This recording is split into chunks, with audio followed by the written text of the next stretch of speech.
What's up, my guys? Brenton Plays Magic. That's the name of the channel. My name is Brenton. If you're watching, I do appreciate it. Please subscribe, like the videos. My apologies for the long overdue hiatus. Haven't had any new content up in a while.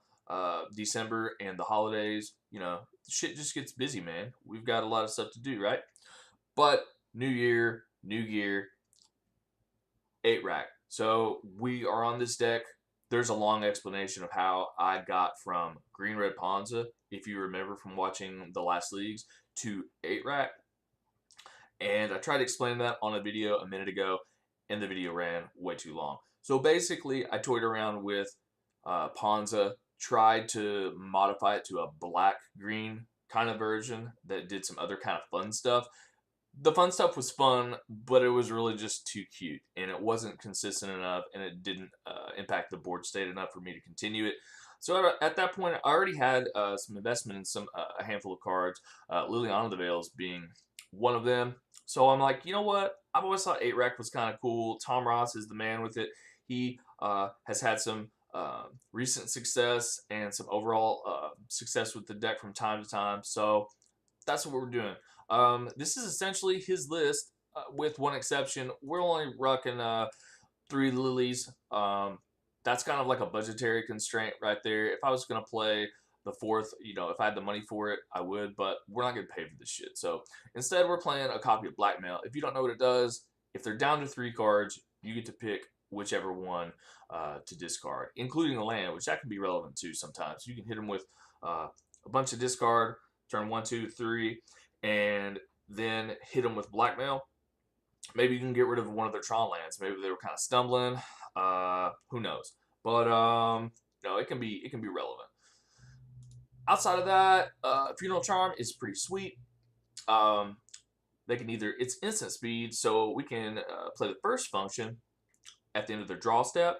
Maybe they were drawing off of an empty hand, so they got 1 card in hand. So before their main phase, we slam them with a Funeral Charm, and bam, back down to 0, and you're taking the full rack damage. So I think that's how that works. Does that hit the stack before? Does the rack hit the stack before the draw step? I can't remember. We'll see in the leagues, but that's what we do to keep them empty-handed sometimes. Other times we use that +1, -1 to kill their stupid Snapcaster mages, Blaster Mana Dorks, stuff like that. We all know Inquisition. Raven's Crime actually happens to be the best card in the deck. So if you look at the list, you might kind of look at first and say, why the hell is there 24 lands in this list when we got 25 1-drops, 7 2-drops, and a handful of 3s? Well, Raven's Crime is the reason. Target player discards a card, 1 black for a sorcery. Keyword right there is retrace, okay? You may cast this card from your graveyard by discarding a land card in addition to paying its other costs. Now, initially, I knew the card was good in the deck, but I didn't realize what retrace did 100%. We're used to those effects where we can play a card out of the graveyard at least 1 time, and then it gets exiled. Key with retrace on Raven's Crime, you discard that land and replay it, and the card goes right back to your graveyard. So guess what? If you got another extra swamp sitting in your hand, maybe you flood it out a little bit, you just keep on chucking the swamps in the graveyard, and you can keep on replaying the Raven's Crime. So that's why we got so many of the swamps in the deck right there. So lands, as long as we have a Raven's Crime, we don't worry about flooding out. Shrieking Affliction, that's one of our rack effects. If they're down to 1 card in hand, they lose 3 life. Thoughtseize, we know Thoughtseize. Big difference between Shrieking Affliction and the rack, and this comes up from time to time. Shrieking Affliction makes them lose life. The rack deals damage. So we can redirect that damage to Planeswalkers if we get some pesky stuff on the board we need to kill. If your meta is heavy with Planeswalkers, so much that the rack just can't quite get the job done sometimes, maybe you run like a Hero's Downfall or 2 in the sideboard. Smallpox, what else do we need to say? Unfortunately, we don't have that interaction, that sweet kind of interaction with Lifestones or Trick Hair. But we only run, most of the time we only want like 3 lands on board. So we don't really care to have to sack one from time to time to kill something pesky like a excuse me, like a Death Shadow or a big Tarmogoyf, whatever. Wrenchmine makes them discard 2 cards. Cool stuff. A single copy of Dismember. And Liliana the Veil, of course. Of course, we got 3 copies of Fatal Push, which tend to work most of the time. Ideally, we are going to try to take out, if we draw into Fatal Pushes and Funeral Charms, we try to take out their little threats with those cards and then make them discard their big threats. So hopefully that's how an ideal game will work.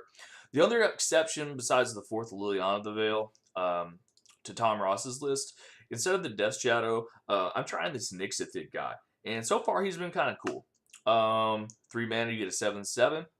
And he gets -1/-1 for each card in the chosen player's hand. So obvious the interaction with our deck and how good that can be. And he usually comes down like a 6/6 and hangs out as a 5/5 or 6/6. So he can do some work sometimes. The only thing that kind of sucks is that he costs 3 mana. And most of the time, the 3 mana for like a 5/5 or 6/6, that's great value, you know. But it becomes relevant in a deck that, like I said, only wants to run three lands at any one time for the most part. Leyline of the Void is one of the all-stars out of the sideboard. Shuts down a lot of graveyard synergies. And Delirium Schemes, that's Tom Ross's choice for sideboarding against decks like, well, anything that runs Leyline of Sanctity, the white Leyline, because then that shuts down most of our discard, right? But since Delirium Scheme makes each player discard 3 cards, it gets around that. So that's what we'll board in against those kind of decks. In and against those, I would probably just take out like I don't know. A good handful of target removal, I suppose, bringing the Delirium Schemes, and then maybe the Nixithids, because then we can kind of try to go for some damage. But, you know. So anyways, there's a quick explanation of 8-Rack, and I've been kind of having some fun practicing with it. I seem to kind of go hot or cold with the deck. There's been a couple of days where I played like 3 or 4 matches with it, and I've just been unstoppable, and I just crush people. And I'm talking playing against some decent decks. You know, I've been able to beat your Jeskai control variants, which are really popular right now. Beating like Jund and different stuff like that.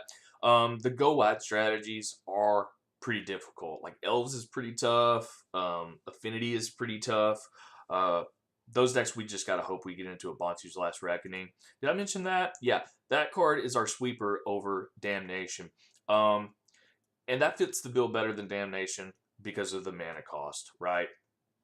Like I said, we're a deck that doesn't want to be flooding the board with lands because we want to be discarding them to our Raven's Crimes, okay? So that's why we use Bantu's Last Reckoning, and the drawback is rarely relevant, the untapping. So that's that. Yeah, so to recap, that's kind of my explanation of 8-Rack and why we're on it. I'm going to be putting this thing through some leagues, so hopefully, you know, we can get some good wins in and have some fun with the deck. Like I said, I've been kind of hot or cold with it. Some days I'm unstoppable. Other days, lots of really close races. And a lot of times, unfortunately, I feel like when I lose, it's because I made mistakes. So this is definitely not an easy deck where you just play discard, play rack, and wait to win. No, you got to be really kind of weigh your aggressiveness versus, you know, trying to play around what they may or may not have drawn. But it's really fun at the same time. So hopefully this kind of gives you an explanation of the deck, and if you're ever considering playing it, once you get to view some of my leagues and experience it vicariously through my decision to play the deck, you can make your own informed decision. So good luck, guys, out there, and have fun with Magic. Please subscribe and like the videos, and stay tuned for some more leagues. See ya.